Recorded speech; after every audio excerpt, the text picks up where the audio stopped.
What is up guys, Alex from Lakey Wargames here, and welcome to today's video, where I'm going to tell you that you've been playing your Mortek Crawlers and your Ossiarch Bonereapers armies all wrong.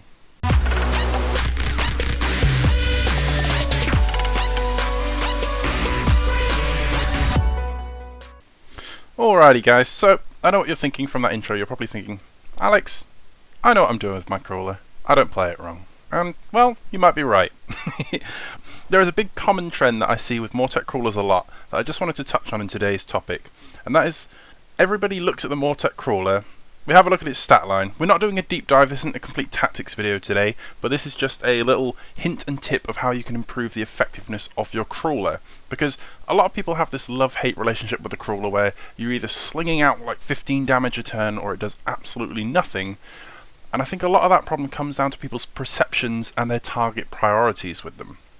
So, all we're going to be looking at today is the Necrotic Skulls Dread Catapult ranged weapon. We're not going to be diving into the fancy tricks you can do with its alternate shooting, but we're just going to look at its basic stat line. Now, it has an absolutely awesome range, there's no denying that. It has a minimum of 6, so you can't shoot anything that's like point blank to you, but it has a fantastic long range of up to 36 inches. We get 3 shots. It hits on a 2, wounds on a 3, has no rend, starts off with 5 damage, and that damage gets progressively worse the more the crawler takes damage over time. But what we're going to be looking at is that initial opening turn 1, turn 2, where you're at the full stats and you're going to be firing off the crawler before it gets too thick into the fight, or the enemy units come pouring through your front lines and into the crawler to try and destroy it.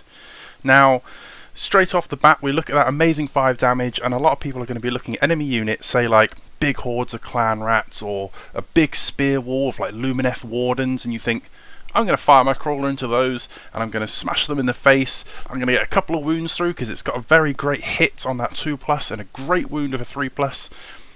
Has no rend, which is the main drawback and the thing that really makes people hate the crawler sometimes, because if you're firing to those high armoured targets or targets with lots of like save stacks on top of them, which is very easy in 3rd edition at the moment.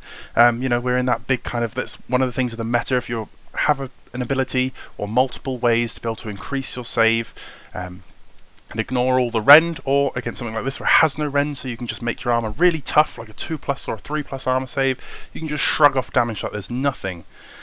But people will think if they fire into just units with sort of a 4+, 5+ save, you know, they're going to get a couple of skulls through, they're like, I can kill 10 models, and that seems great to start with, but you can get so much more value out of your crawler if you switch that mentality, because when it doesn't happen, then you feel kind of defeated, and you're like, oh, I didn't kill anything, or, you know, you only got 1 through, you killed 5 out of like 60 clan rats, and you think, well, that was kind of rubbish, I was hoping to get, you know, the 10 or the 15 kills, because it's got such a good shooting profile, but sometimes the dice just aren't there with us.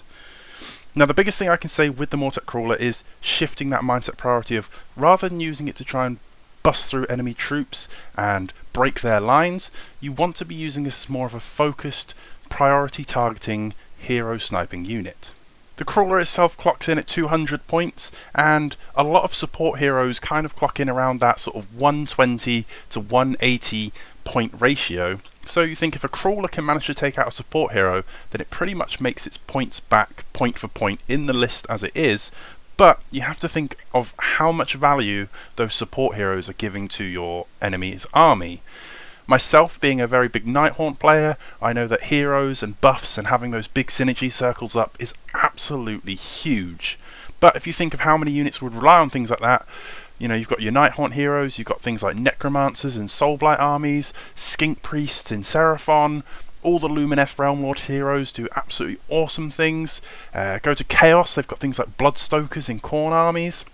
Things like that that have abilities that are able to buff their armies, and a lot of their synergies or combos, their key combo, their win condition, will rely on those heroes pulling off said spell or said command ability, or any kind of unit that's any kind of rule that's on their war scroll, to be able to trigger their win condition.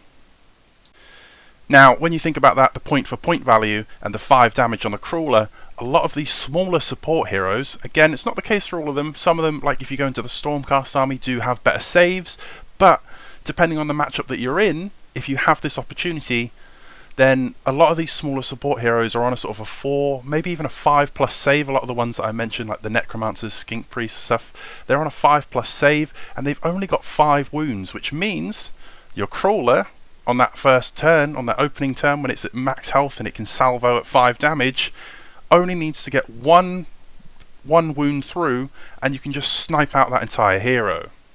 Pulling back to that stat line, it has the 3 attacks, it's already hitting on a 2+, and it wounds on a 3+, which is absolutely incredible.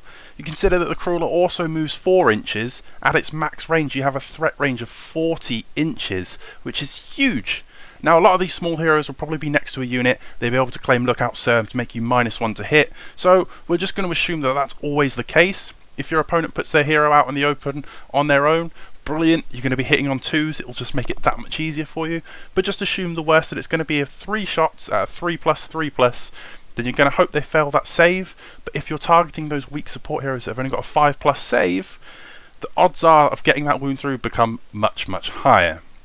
Now, there's a few ways that we can buff the Crawler itself and increase our chances in being able to snipe out these heroes. The main one of those is looking at the Mortisan Soul Mason. We're going to be looking at his signature spell on his War Scroll, which is Soul Guide. Has a casting value of 6, and what happens is you pick one friendly OBR unit within 24 inches, wholly within 24 inches of the caster, and is visible to him, and you get to reroll hit rolls of 1. So that amazing 2+ to hit, we can now basically re-roll it if the hero isn't claiming Lookout Sir.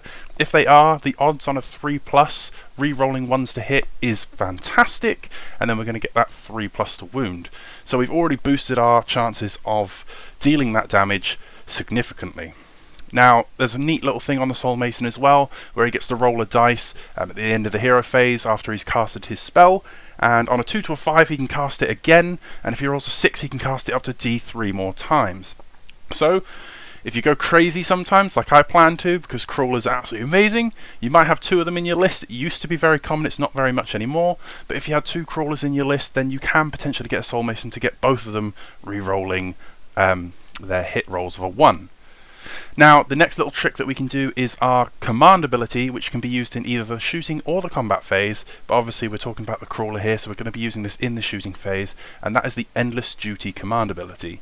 This can be found on a multitude of heroes, which are our Liege Kavos, the Arch-Kavalos Xantos, or Katakros himself, and this one we use in the shooting phase. You have to be wholly within 12 inches of the hero, and you get +1 to your attacks characteristic. So, you can already see where this is coming. If we have the Crawler itself, we boost its attacks up to 4, and then we get the Soul Guide onto it as well from the Soul Mason. We're now 4 shots, hitting on 2s, re-rolling 1s, 3s to wound, with no rend, 5 damage. The chances of taking out those small support heroes just significantly skyrockets. And, like I said, a lot of them fall into that 120 to sort of 180 point price range. Some of them are a bit more expensive, some of them are a bit cheaper, but you have to factor in just how much utility your opponent is going to get out of the abilities on those support heroes. So it's not just the point for point trade, but how much that hero is worth to the synergies in their list. For example, I mentioned the Bloodstoker earlier, and he has the ability to give Mortal Khorne units +3 to run and charge and reroll all of their wound rolls until the following turn. Something like that is absolutely huge to your opponent, and you being able to take that out from 40 inches across the table is massive. So guys, if you haven't already figured these tricks and tips out, then I do recommend try that with your Crawlers rather than firing them into the rank and file or the big scary monsters of your opponents. Sometimes that is the way to go. It all depends on the game, all depends on the matchup, on the lists, but if you haven't tried it already, try getting these buffs into your list, which you probably already will have a Liege Kavos or a Soul Mason in your list because they're fantastic utility pieces on your Mortek Guard. But in those opening 1 or 2 turns and you're running a Crawler, if it often disappoints you, just give it a try.